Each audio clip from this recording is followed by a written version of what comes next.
네, 오늘 본문에서 예수님이 10계명 중에 7번째 계명이 간음하지 말라는 이 계명을 말씀하십니다. 이것도 예수 그리스도가 오시고 그분만이 할 수 있는 서기관과 바리새인의 의보다 더 나은 의, 예수 그리스도를 믿는 자들에게 허락되는 그 하나님의 의, 이것을 설명하기 위해 드시는 예입니다. 율법에서는 간음하지 말라고 했으나 음욕을 품었다면 이미 간음한 것이라고 예수님이 말씀하시며 이것이 진정한 7번째 계명의 그 의미라고 이렇게 말씀하십니다. 사실 오늘 본문은 우리에게 자주 오해되는 그러한 본문입니다. 왜냐하면 뒤에 보시면 내 오른눈이 너로 실족하게 하거든 떼어내버리라, 내 오른손이 너로 실족하게 하거든 찍어내버리라 하는 이 말씀 때문입니다. 그래서 잘못한 눈을 빼버리자, 잘못한 손을 잘라버리자, 이렇게 예수님의 가르침을 죄를 짓는 그 원인을 제거하라는 그런 말씀으로 이해해서 내가 그 원인을 제거할 수 있다, 원인을 제거하자, 이렇게 가기 일쑤입니다. 이렇게 되면 우리는 다시 율법으로 돌아가는 것입니다. 율법으로 돌아간다는 것은 우리가 우리의 본성을, 우리 존재의 필요를 우리 스스로 채울 수 있다, 만들어낼 수 있다고, 우리가 하나님을 대신할 수 있다고 그렇게 믿는 것입니다. 그러나 지금 예수님은 행위의 여부를 지적하시는 것이 아니라 그 행위를 만들어내는 우리의 본성을 지적하시고 계십니다. 지난 시간에 살인하지 말라, 노하지 말라는 것이 인간이 자신의 한계와 무력함, 그것을 아는 공포에 관한 문제로서 그 두려움을 남에게 해를 끼치고 남에게 화를 내어 자신을 보호하려고 했던 것이라면, 오늘 간음하지 말라, 음욕을 품지 말라는 것은 인간의 한계와 그 무력함을 아는 기만에 관한 문제로서 답이 아닌 것을 답으로 가져서 자기는 답을 얻은 것 같이 스스로 속이는 것을 말합니다. 골로새서 3장 1절부터 4절입니다.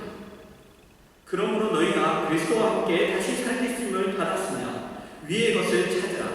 거기는 그리스도께서 하나님 우편에 앉아 계시느니라. 위의 것을 생각하고 땅의 것을 생각하지 말라. 이는 너희가 죽었고 너희 생명이 그리스도와 함께 하나님 안에 감추어졌습니다. 우리 생명이신 그리스도께서 나타나실 그때에 너희도 그와 함께 영광 중에 나타나리라. 우리가 예수 그리스도로 말미암아 하나님의 자녀가 되어 하나님의 생명 안에 있는 존재, 영생하는 존재가 되었고 영원한 나라의 백성이 되었다고 그렇게 이야기하고 있습니다. 그런데 5절입니다. 그러므로 땅에 있는 지체를 죽이라. 곧 음란과 부정과 사욕과 악한 정욕과 탐심이니 탐심은 우상 숭배니라. 그래서 하나님 섬기지 않을 때 예수 믿기 전에 우리가 가졌던 자연인의 그 모습과 대조합니다. 이것을 우리는 자꾸 도덕성으로 오해합니다. 물론 신앙의 내용에 도덕성이 없는 것이 아니죠. 하나님은 도덕적인 분이시고 거룩하신 분이십니다. 그러나 성경이 성도와 자연인, 그 하나님을 믿지 않는 사람 사이의 차이를 근본적으로 비교할 때는 하나님의 통치 아래에 있는 것과 하나님이 우리 존재의 창조주이고 복을 주시려는 부모이고 그래서 그 통치와 복 주심 아래 보호받고 있는 것과 그렇지 않은 것을 비교합니다. 도덕성의 문제보다는 더 중요한 생명에 관한 문제이며 그리고 영혼에 관한 그런 문제입니다. 그런데 우리가 예수 그리스도 안에서 하나님의 자녀가 되어 하나님의 통치, 생명과 거룩함으로 부름을 받고 약속받고 있고 지금 보호받고 있는 것과 달리 우리가 우리 자신의 주인이 되고 하나님과 상관없을 때에는 우리가 음란과 부정과 사욕과 악한 정욕과 탐심 속에 있었다고 그렇게 이야기합니다. 그리고 그것을 다 무엇이라고 얘기하느냐면 우상 숭배라고 이렇게 이야기하고 있습니다. 여러분, 우상이란 내가 소원하는 것을, 내가 필요로 하는 것을 이루어주는 수단입니다. 그래서 우상은 인격도 없고 그리고 도덕성도 없고 능력만 있습니다. 우상은 스스로 존재하는 것이 아니라 사람이 만든 것입니다. 그래서 주인이 누구냐? 주인이 사람입니다. 사람이 주인입니다. 사람이 만든 우상은 그 사람이 정한 내용과 가치를 만들어주는 힘만 가지고 있는 존재이기 때문에 우상의 진정한 주인은 항상 그 우상을 만든 자기 자신입니다. 자기 자신이 주인이 된 인간이 만들어내는 것, 즉 하나님 없는 인간이 만들어내는 것은 음란과 부정과 사욕과 악한 정욕과 탐심입니다. 이것들은 도덕적이기 전에 생명이 없는 것들이고 진리가 없는 것들입니다. 하나님 없는 인간은 이것들 외에는 만들어낼 수가 없습니다. 그래서 오늘 본문에서 예수님이 지적하시는 간음에 관한 문제는 다만 성적인 부도덕성을 이야기하는 것이 아닙니다. 우리가 지난 시간에 살인에서 확인했듯이 그것이 사람을 죽이고 안 죽이고 그런 문제가 아니라 인간이 어떤 존재인가에 대하여 나타나는 하나의 증상, 인간이 어떤 존재인가를 말하는 하나의 한 증상이었습니다. 마찬가지로 간음도 우리의 인격과 온 삶에서 늘 드러나는 현상입니다. 어떻게? 하나님으로밖에 해결될 수 없는 것을 하나님 없이 나 혼자 해결할 수 있다는 것으로 드러나는 거죠. 이어서 6절과 8절입니다. 이것들로 말미암아 하나님의 진노가 임합니다. 너희도 전에 그 가운데 살 때에는 그 가운데서 행하였으나 이제는 너희가 이 모든 것을 벗어버리라. 곧 분함과 노염과 악의와 비방과 너희 입에 부끄러운 말이라. 음란과 부정과 사욕과 악한 정욕과 탐심과 마찬가지로 분함과 노염과 악의와 비방과 부끄러운 말을 이야기하고 있습니다. 이것들은 예수를 믿지 않는 사람들에게는 나타나는 증상입니다. 대책이요. 나타나지 않을 수 없는 증상이고 우리에게도 아직도 그 본성의 습관으로 나오는 증상이죠. 여러분, 이 내용은 중요합니다. 왜냐하면 우리가 할 수 있는 것을 하는 것이라면 살인하지 말고 노하지도 말라, 간음하지 말고 음욕을 품지도 말라는 것이 그냥 권면하고 책임을 묻는 것이라면 그러면 예수님이 십자가에 달리실 필요가 없기 때문입니다. 그냥 우리가 할 수 있었던 것들입니다. 내가 몰랐던 것이고 그래서 이제는 그렇게 하지 말자 이렇게 된다면 예수님이 십자가에 달리실 필요가 없었던 것이죠. 그러면 여러분, 예수님은 언제나 심판자일 뿐입니다. 우리에게 뭘 하라고 명령했고 하지 못하면 심판하시는 그런 심판자이실 뿐이죠. 그러나 지금 예수님은 죽으러 오십니다. 우리를 이 서기관과 바리새인의 의로부터 더 나은 의, 그러니까 그들이 가진 그 의, 사람들이 세상 하나님을 믿지 않던 그 사람들이 가지고 있는 그 의에서 구원하기 위하여 죽으러 오시는 겁니다. 그래서 예수 그리스도 말미암아 예수님이 말씀하신 대로 모든 율법은 하나님을 사랑하고 이웃을 사랑하는 것이라는 그 말씀의 뜻을 이해하게 되고 그리고 성취할 수 있게 되는 것이죠.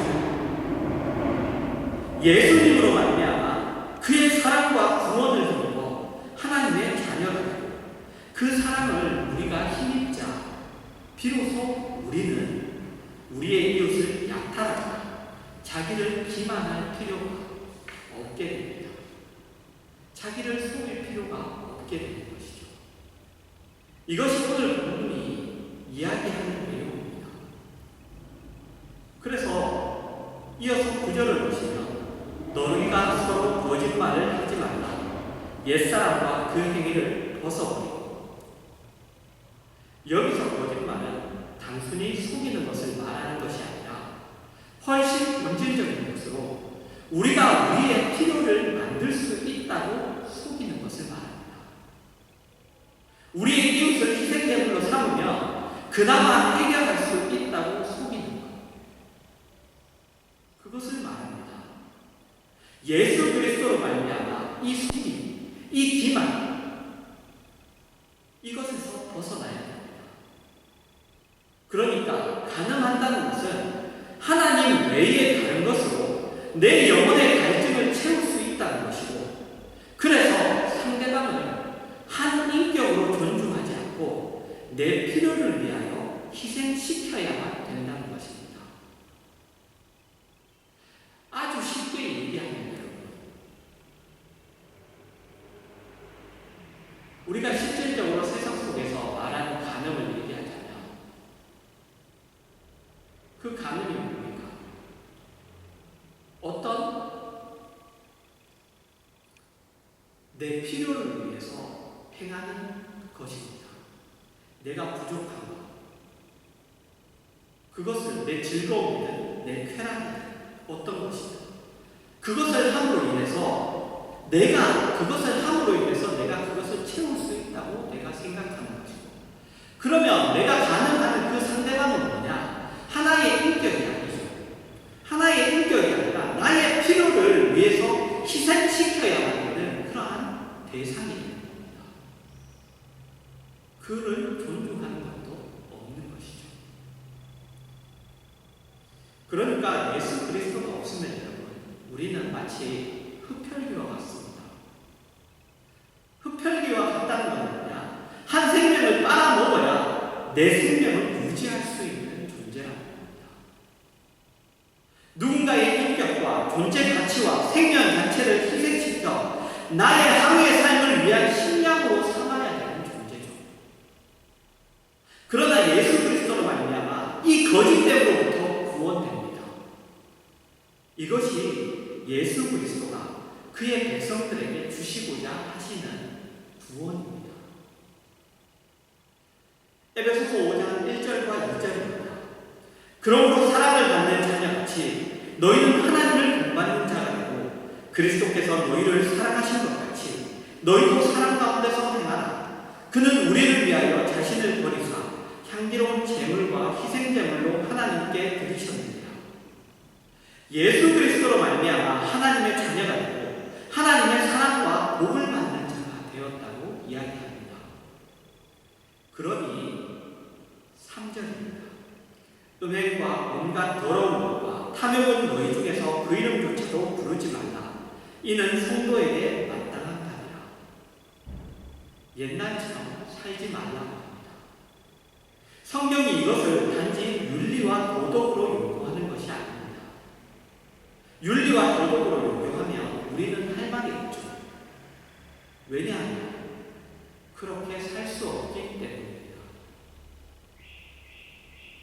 세상에 있는 윤리와 도덕, 우리가 그것을 알고 있죠. 선하다는 것도 압니다.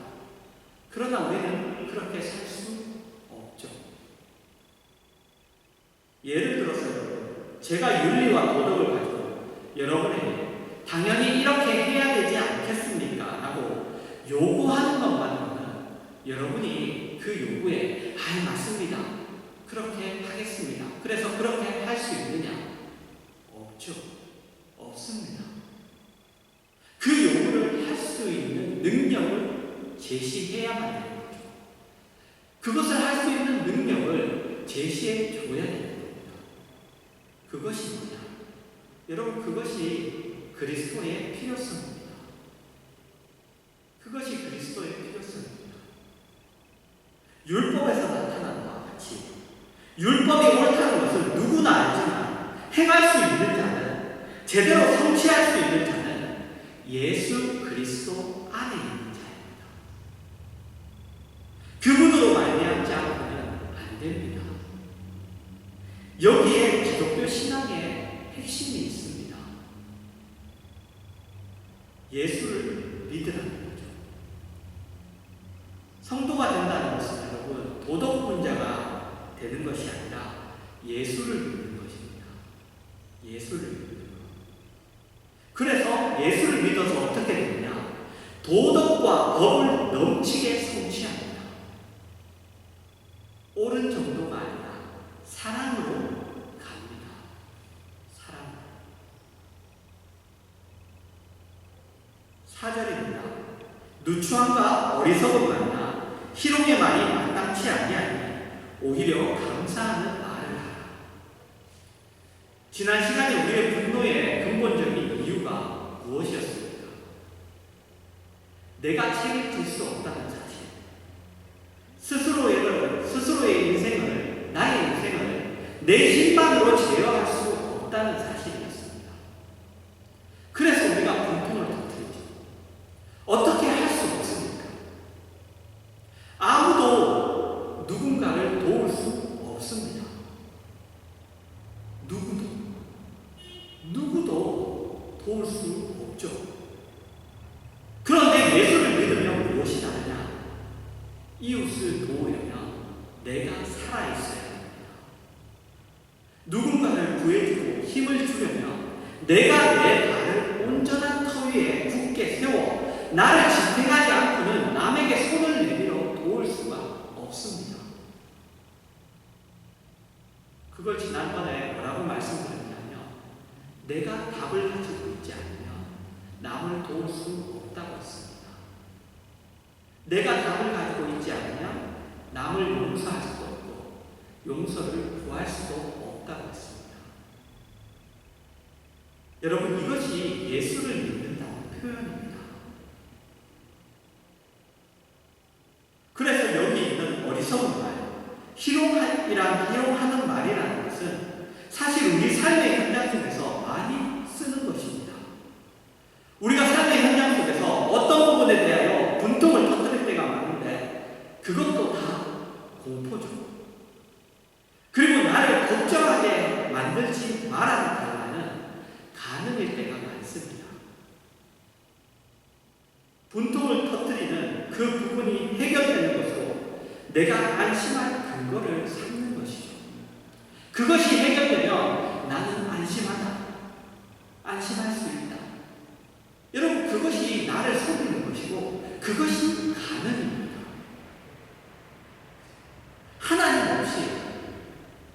하나님 없이 다른 것으로 할 수 있다.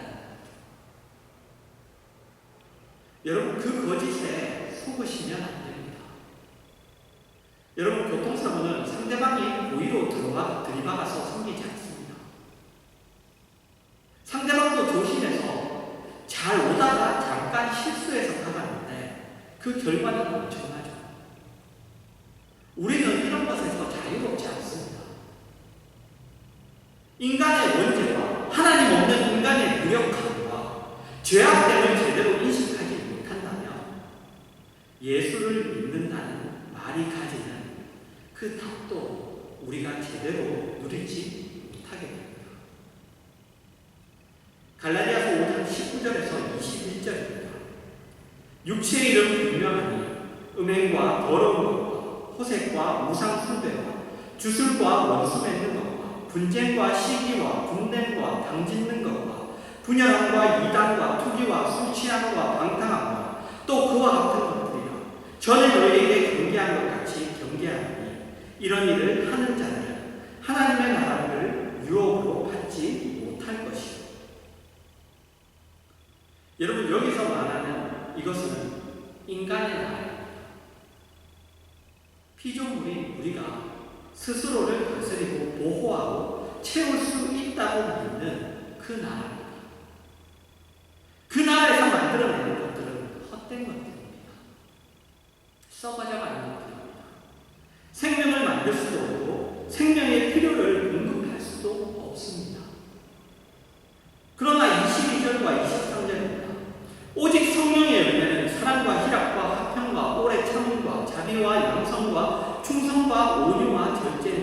이 같은 것을 금지할 법이 없느니라. 우리를 부르는 예수 그리스도 안에서 하나님의 통치가 인도하고 채워나가는 것들은 바로 이런 것들입니다. 하나님의 통치 속에서 우리 안에 채워지는 것들, 바로 이런 것들이죠. 마치 생명이 가득한 숲과 같습니다. 수목이 울창하고 꽃이 피고 향기가 나고 많은 생명들이 깃들어 있는 풍성한 숲과 같은데, 이것이 바로 여러분 우리가 가진 생명의 풍성함과 넘침과 부요입니다. 이런 것들을 다른 것에서는 구할 수가 없습니다. 이런 것들을 다른 어떤 것을 통하여 채워질 수가 없습니다. 우리가 우리를 통치해서는 또는 세상 무엇으로도 세상의 어떤 대단한 어떤 법이나 지식이나 가치나 그 무엇으로도 생명을 만들고 생명을 유지하지 못합니다. 그래서 성경은 인간의 가장 깊은 근원적이고 가장 중요한 본질적인 문제에 대한 답을 이렇게 분명하게 제시합니다. 요한복음 6장 35절입니다. 예수께서 이르시되 나는 생명의 떡이니 내게 오는 자는 결코 줄이지 아니할 터이니 나를 믿는 자는 영원히 목마르지 아니하리라. 예수님 자신이 답입니다.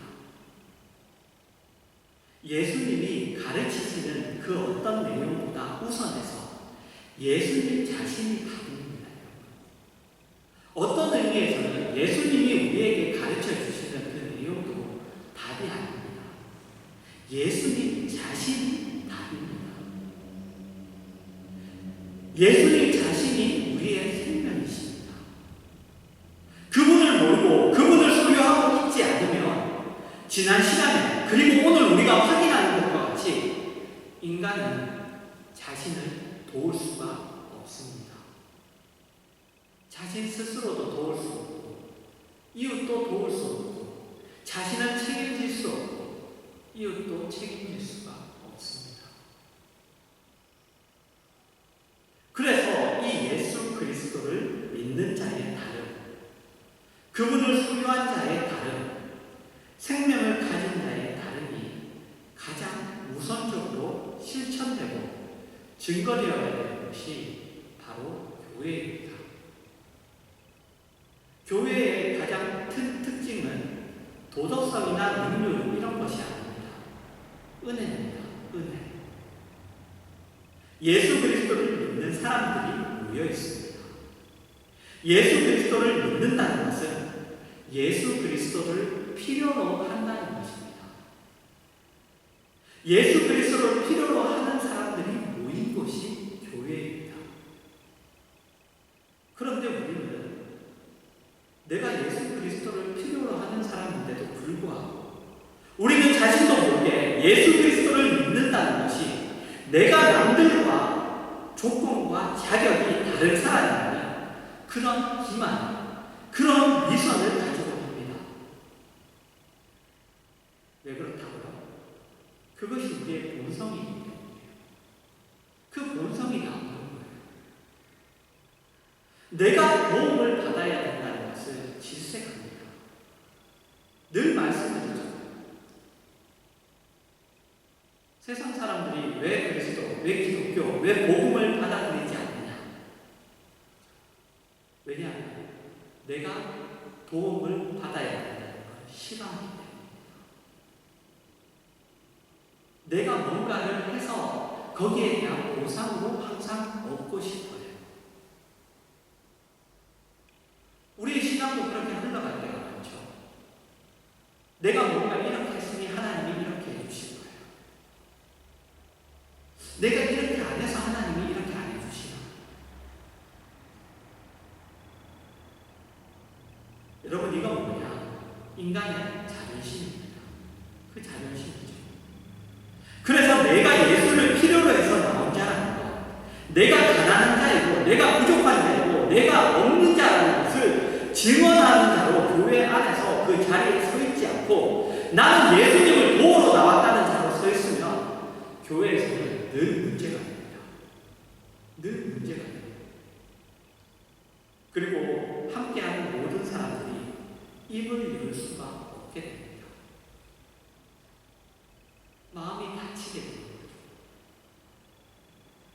우리가 예수 그리스도를 믿고 영생을 얻었으면서 얼마나 많이 그 다음에는 다시 예수를 안 믿는 자와 똑같이 자존심을 세우고 나는 가늠하지 않고 살인하지 않은 자인 것 같이 자기를 증명하며 나머지 모두를 윽박지르고 있는가? 자신을 숨기고 있는가? 우리가 자신을 돌아봐야 합니다. 우리가 예수 그리스도를 소유한 자의 넉넉함으로 우리의 자리를 지킬 때에만 우리는 비로소 이웃을 도울 수 있습니다. 내가 넉넉해야지, 내가 넘쳐나야지 뭔가를 나눠줄 수 있죠. 그럴 때 우리와 교회는 세상의 소금이고 빛이라는 책임을 감당할 수 있습니다. 이제 소모적인 기만에서 벗어나 은혜를 구하는 자로서의 여러분의 자리, 여러분의 신앙을 되돌려놓고 겸손과 그래서 그 겸손 속에서 가지는 하나님의 통치의 그 풍성함을 누리는 그 신앙의 삶을 사시는 여러분 되시기를 주님의 이름으로